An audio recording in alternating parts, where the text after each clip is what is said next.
The Dynamic Laws of Prosperity by Catherine Ponder. Introduction. Imagine a salesman, in the middle of a tough recession, who couldn't stop making sales. While his colleagues were complaining about hard times, his business was booming. When people asked him his secret, he'd just smile and say, "Business is wonderful, because there's gold dust in the air." For him, everything he touched seemed to turn to gold. Every conversation became a sale. Every handshake led to an opportunity. It was as if he was living in a different reality from everyone else. What did he know that others didn't? Was it just luck? Or was he tapping into a force, a set of laws, as real and as powerful as the law of gravity? This is the central question explored in a remarkable book written over half a century ago, The Dynamic Laws of Prosperity. Its author, Catherine Ponder, was not a high-flying CEO or a Wall Street guru. She was a woman who had hit rock bottom. A young widow with a small son to raise, she found herself with no job, no income, and a crushing sense of failure. Life, for her, was anything but golden. And yet, from that place of utter desperation, she stumbled upon a secret. A secret so simple and so powerful that it not only transformed her own life from poverty to abundance, but it would go on to transform the lives of millions. She discovered that the salesman was right. There is gold dust in the air. It's all around us, all the time, just waiting for us to learn how to see it, claim it, and bring it into our lives. Today, we are going to explore the timeless wisdom of Catherine Ponder. By the end of our time together, you will understand the invisible laws that govern success and failure, and you will hold the keys to unlocking a level of prosperity in your health, your happiness, and your finances that you may have never thought possible. This isn't just about positive thinking, it's about learning to operate by the very rulebook of the universe. So, let's begin. Let's learn how to see the gold dust. Book summary. The journey begins with a single, startling idea. An idea so counterintuitive to everything we're often taught that Catherine Ponder calls it the shocking truth about prosperity. And what is that truth? It is shockingly right for you to be prosperous, and shockingly wrong for you to be poor. Think about that for a moment. From a young age, many of us absorb the subtle message that there is some virtue in lack, that wanting more is greedy, and that money is somehow separate from a good, spiritual life. We hear phrases like, "I may be poor, but I'm a good person," as if the two are mutually exclusive. This creates a deep-seated conflict within us. We work hard every day to earn more, yet we feel a little guilty for wanting it. This conflict, Ponder explains, is like trying to drive a car with one foot on the gas and the other on the brake. You burn a lot of fuel, you make a lot of noise, but you don't go anywhere. Your efforts are neutralized. Ponder argues that we need to completely rewire this thinking. Poverty, she says, is not a virtue, it's a vice. It is a form of disease, a degrading experience that causes worry, strain, and ill health. She goes so far as to call it a sin, not a sin in the sense of moral failing, but a sin in the sense of falling short of our divine potential. You were not created to live an abnormal life of struggle. To live fully, you need good food, comfortable shelter, and freedom from excessive toil. You need books, art, travel, and time for quiet contemplation. Prosperity isn't just about having money, it is the experience of peace, health, and plenty in every area of your world. And this, she insists, is your divine heritage. God, as the creator of an infinitely rich universe, is the source of all supply, and His will for you is not a meager existence, but unlimited good. This shift in mindset is the absolute foundation. You must give yourself permission to prosper. You must accept, deep in your core, that it is right for you to be wealthy, healthy, and happy. Once you resolve that conflict, you take your foot off the brake, and the real journey can begin. So, if the universe is designed for our prosperity, why do so many people experience lack? The answer lies in what Ponder calls the most basic law of life, the law of laws. Scientists call it action and reaction. The Bible calls it sowing and reaping. Ponder likes to call it the law of radiation and attraction. The principle is simple. What you radiate outward in your thoughts, your feelings, your words, and your mental pictures, you attract into your life. You cannot get something for nothing. You must first give before you can receive. You must sow before you can reap. Now, this might sound confusing if you feel you have nothing to give. This is where one of the most powerful stories in the book comes into play. A desperate widow, with a house full of hungry children and not a cent to her name, called a counselor in tears. The counselor explained this very law: you must give something first to start the flow of good back to you. "But I have nothing to give," the widow cried. The counselor gently replied, "My dear, we always have something to give." She urged the woman to look around her home and find something, anything, she could give away. The counselor also told her to do two more things in faith: prepare her dining table with the best china and linens, and write out a grocery list, as if she were about to go shopping. Confused but desperate, the widow hung up. She looked around and saw some flowers growing in her yard. She cut them, arranged them beautifully, and gave them to a sick neighbor, who was overjoyed. Then, she went inside and set the table for her children, creating a sense of hopeful excitement. As she sat down to write her grocery list, there was a knock on the door. It was someone who had owed her money for a very long time. He apologized for the delay and handed her $30, the exact amount she needed. She had radiated giving, and she attracted receiving. She had made a gesture of abundance, and abundance answered her call. This law is always at work. When we complain about hard times, criticize our jobs, or focus on what's wrong in the world, we are radiating thoughts of lack and limitation. And the universe, like a faithful mirror, reflects that lack and limitation right back to us. To change our results, we must consciously, deliberately, change what we radiate. We must choose to radiate thoughts of success, of gratitude, of plenty, even when our current circumstances seem to scream the opposite. It's a bit like tuning a radio. The music is always in the airwaves, but you can only hear the station you are tuned into. Your thoughts and feelings are the dial. You have the power to tune into the frequency of prosperity. But what if your life is already cluttered? What if your mind, your home, and your relationships are filled with things you don't want? This brings us to the next powerful principle, the vacuum law of prosperity. Nature, as the old saying goes, abhors a vacuum. If you want to bring greater good into your life, you must first create an empty space for it to fill. You have to get rid of what you don't want to make room for what you do want. This works on a very practical, physical level. If your closet is crammed with old clothes you never wear, you're subconsciously telling the universe, "I have no room for anything new." But if you fearlessly clear out the old, you create a vacuum, an open space that substance rushes to fill. Ponder tells of a couple who, upon moving into a new home, gave away most of their old furniture. They left rooms intentionally bare, visualizing them filled with the beautiful new pieces they truly wanted. For a while, nothing happened. But they held to their vision. Then, the husband's company introduced a new merit system, and he began earning points that could be redeemed for, you guessed it, brand new furniture.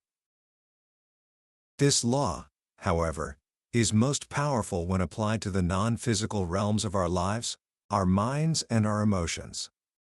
The most profound way to create a vacuum for good is through forgiveness.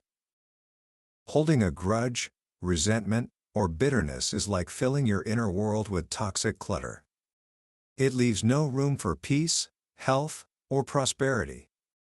Forgiveness is the act of giving for, you give up the old, painful feelings and make way for something better. There's a striking story of a businessman who became terribly sick with a high fever and a deep cough. Doctors could do nothing for him. His body seemed to be filled with a poison they couldn't identify. One night, in his misery, he realized he needed to release something. He quieted his mind and asked what it was. Suddenly, he thought of a person against whom he held a strong grudge, someone he had actively tried to harm. As he lay there, feverish and weak, he began to repeat, over and over, "I fully and freely forgive you. I loose you and let you go. I wish you no harm. I am free and you are free." A profound sense of peace came over him, and for the first time in nights, he slept soundly. The next morning, his fever was gone. The doctor was stunned. The poison had miraculously vanished from his system. By forgiving, he had created the vacuum needed for new life and health to rush in. Forgiveness isn't about condoning what someone did. It's about setting yourself free. It's a soul cleansing, a house cleaning of the mind that prepares the space for miracles. So, you've embraced the right of prosperity, you understand the law of radiation, and you've created a vacuum. Now, how do you actively build the life you desire? This is where we enter the creative workshop of the mind, using 3 interconnected laws: the creative law, the imaging law, and the law of command. It all starts with desire. Not a weak, lukewarm wish, but a strong, intense, burning desire for the highest and best in life. This desire, Ponder says, is God tapping at the door of your mind, trying to give you something greater. But a vague desire produces vague results. The first step of the creative law is to get definite. And the most powerful way to do that is incredibly simple. Write it down. Making a list, a plan, or even just scribbling your dreams on a piece of paper clarifies them in your mind. A mind with a definite target produces definite results. Ponder learned this from her former boss, a young lawyer named Joe Talley. Just after losing a political race, instead of feeling defeated, he immediately sat down and wrote out a new plan. He listed his desire for larger offices, for growing his firm from 2 lawyers to 6, and he set specific income goals for the next 5 years. At the time, it seemed like a simple exercise. But Ponder watched, amazed, as every single item on that scribbled plan came to life. The firm expanded, moved into a brand new building, and became incredibly successful. Prosperity is a planned result. Once you have your written desire, you engage the second creative tool, the imaging law. This is the power of your imagination. Authorities on the mind agree, you can create anything you can imagine. Your imagination is a far stronger force than your willpower. If you try to force yourself to do something but your imagination is picturing failure, your imagination will always win. The secret is to get your imagination working for you. History is filled with examples. Joseph, from the Bible, dreamed of dominion long before he had it. He mentally pictured his brother sheaves bowing to his. That vision, held steadfastly through years of slavery and prison, eventually led him to become the Prime Minister of Egypt. He created his success mentally first. For a more modern, practical approach, Ponder introduces a wonderful technique devised by an engineer, the Wheel of Fortune. You take a large piece of poster board and draw a circle. In the center, you place a symbol of a higher power. Then, you divide the wheel into sections representing the key areas of your life: business, family, health, spiritual life, and so on. In each section, you paste pictures, words, and phrases that represent the results you desire. The engineer who created this method wanted a better job, to sell his house, and to find a new home in a new state. He placed pictures of a perfect engineering job, his house with the words "The right buyer is directed to this property," and a picture of a new home. He looked at this wheel every day, immersing his imagination in the reality of his fulfilled desires. Within weeks, he was offered the biggest promotion of his career. He and his wife found the perfect new home, and their old house sold on the exact date they had confidently planned for. The wheel of fortune turned his imagination from "I can't" to "I can," and the universe rearranged itself to match his new picture. Now you have a written plan and a vivid mental image. The final step is to give it power, to command it into existence. This is the prosperity law of command. This law operates through the words you speak. The Bible says, "Thou shalt decree a thing and it shall be established unto thee." We are constantly making decrees, but they are often the wrong kind. We say things like, "I'd give my right arm for that," and then wonder why our arm starts to hurt. Or, "If only I could get on my feet financially," while standing perfectly healthy, only to find our feet and legs beginning to give us trouble. Our subconscious mind takes our words literally. You make your world with your words. The way to harness this power for good is through affirmations. An affirmation is a positive statement of truth that you declare is already so. The word affirm means to make firm. By verbally declaring the good you want, you are making it firm in your mind and in the invisible substance all around you. Ponder suggests taking specific affirmations and repeating them verbally for at least 15 minutes a day. For example, a saleslady who persistently affirmed, "I love the highest and best in all people. I now draw the highest and best people to me," became the top salesperson in her entire store. Another powerful one is, "Everything and everybody prospers me now, and I prosper everything and everybody now." A government employee used this and was soon informed of an inheritance he never knew existed. These three laws, writing, imaging, and affirming, form a creative trinity. You write down your desire to make it definite.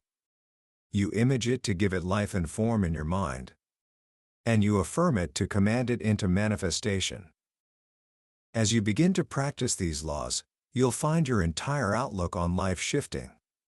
This leads to the cultivation of what Ponder calls prosperous attitudes. One of the most important of these is your attitude toward money itself. As we discussed at the beginning, many people hold conflicting, negative views about money. Ponder urges us to see money as divine substance, as God's good in expression. It is a medium of exchange, and there is nothing evil about it. You must learn to appreciate money.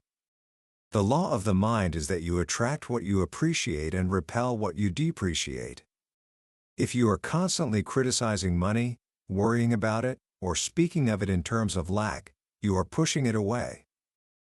This applies not only to your own finances but to the finances of others. Thinking of yourself as prosperous but gossiping about someone else's financial troubles invites the same experience into your own life. The golden rule of prosperity is to never think or say anything about another person's financial affairs that you wouldn't want to be true for yourself. When you hear of another's good fortune, rejoice. Their success is proof of the universe's abundance, an abundance that is equally available to you. To truly develop a prosperous attitude, Ponder introduces a simple but magical technique. It's based on the ancient belief that the number 10 has a power of increase. Here's how it works. Whenever you think about money, the amount in your wallet, your bank account, a bill you have to pay, mentally multiply it by 10. If you have $5 in your wallet, don't see it as just $5. See it and think, "I give thanks that 10 times this much, $50, is now on its way to me." If you get a bill for $20, instead of feeling lack, think, "I give thanks that 10 times this much, $200, is now manifesting to meet this need and more." This simple mental game immediately shifts your thinking from lack to abundance.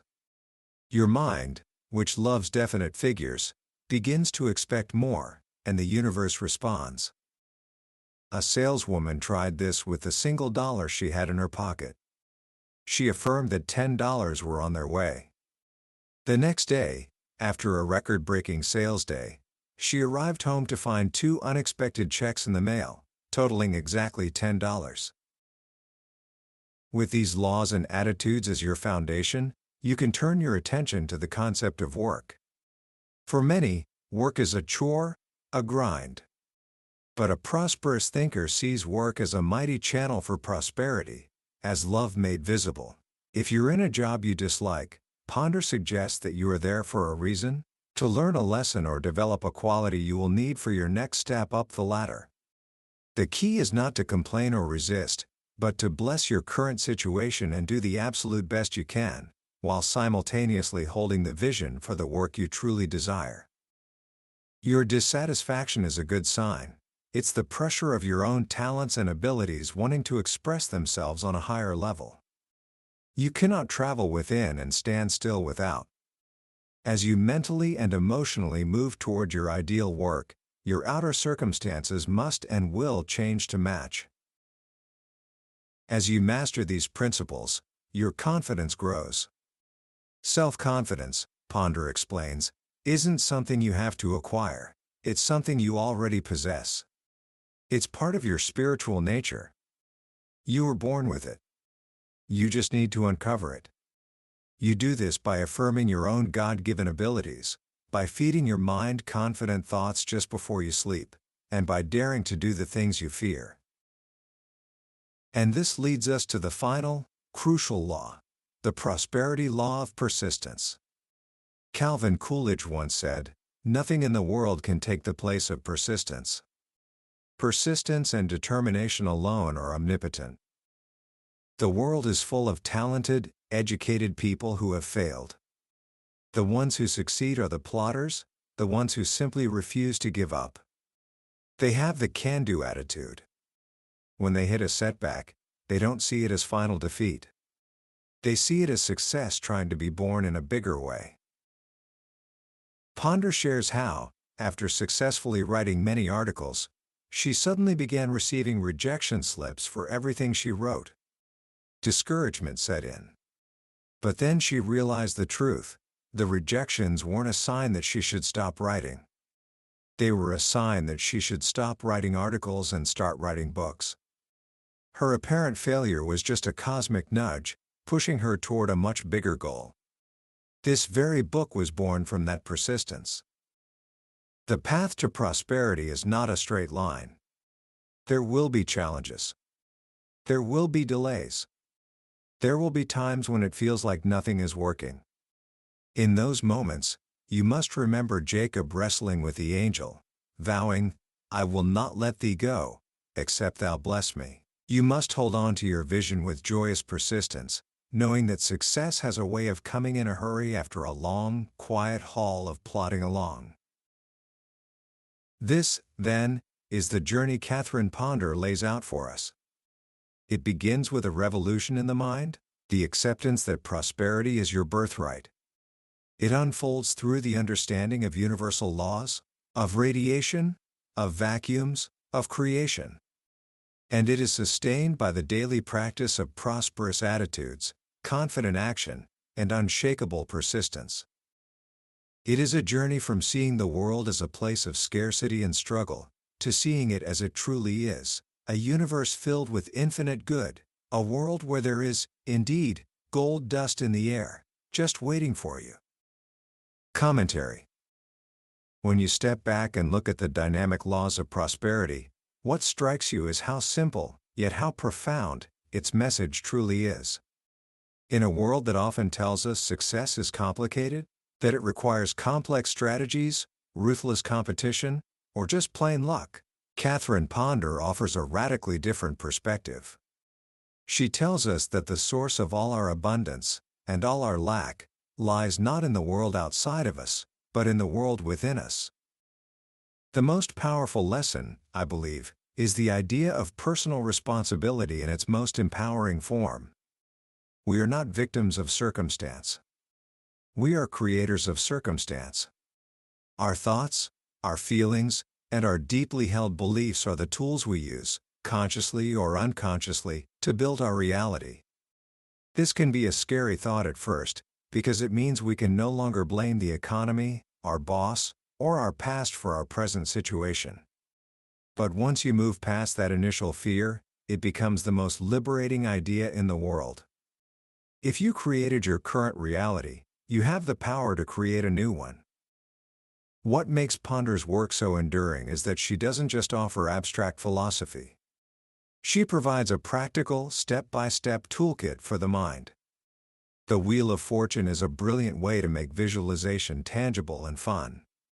The Multiply by 10 technique is a simple mental hack that can instantly shift your perspective from scarcity to abundance. And the emphasis on writing things down is a timeless piece of wisdom. There is a certain magic that happens when you take a vague dream from the ether of your mind and anchor it to the physical world with pen and paper. Decades after it was written, this book feels more relevant than ever. We live in an age of unprecedented distraction and negative input. We are bombarded with news of conflict, crisis, and limitation. It is so easy to get caught in the collective consciousness of fear and lack. Ponder's teachings are a powerful antidote. They are a call to stand guard at the door of our own mind, to consciously choose what we allow in, and to deliberately cultivate a mental atmosphere of peace, health, and plenty, regardless of what the world around us is saying. So, how can you start applying these dynamic laws today? You don't have to overhaul your entire life overnight. Start small. First, try the law of command. For the next 24 hours, make a conscious effort to stop all poverty talk. No complaining about how expensive things are. No saying I can't afford it. Instead, when a bill arrives, silently bless it and affirm, I give thanks for the immediate, complete payment of all financial obligations. Notice how this small shift in language changes how you feel. Second, engage the creative law. Take out a piece of paper and write down one thing, just one thing, that you truly, deeply desire. Be specific. Don't censor yourself. Let it be something that truly excites you. Put that piece of paper somewhere you can see it every day. Finally, practice the vacuum law. Go to your closet, your bookshelf, or your desk, and find one thing you no longer need or love. And give it away. Release it freely, without regret. Create a small, empty space and silently dedicate it to the new good that is on its way. These small actions, practiced consistently, are the seeds from which a new reality can grow. They begin to retrain your mind, to tune it to a new frequency. And as you continue on this path, you will begin to notice the shifts. An unexpected opportunity. A creative idea. A chance meeting. You will start to see the evidence that the universe is, indeed, conspiring in your favor. You will start to see the gold dust. That was a summary of the Dynamic Laws of Prosperity by Catherine Ponder. We've certainly touched on the major themes today, but I'll be honest with you, a summary is like looking at a map of a beautiful country. The map can show you where the mountains and rivers are, but it can never replace the experience of actually walking the trails, feeling the sun on your face, and breathing the fresh air. The real magic of a book like this happens in the quiet moments of reading, when a particular story or a simple phrase connects with you in a way you didn't expect. This summary is a map, designed to help you decide if this journey is one you want to take. If anything we've discussed today has sparked something within you, I encourage you to get a copy of the book. Reading it isn't just about learning. It's an experience that can genuinely change the way you see yourself and the world around you. A link to the book is in the description below. Also, if you found this summary valuable and it gave you a new perspective, please take a moment to click that like button and subscribe to our channel. That way, you won't miss our next exploration into another life-changing book from the billionaire's bookshelf. Let's continue to learn and grow together.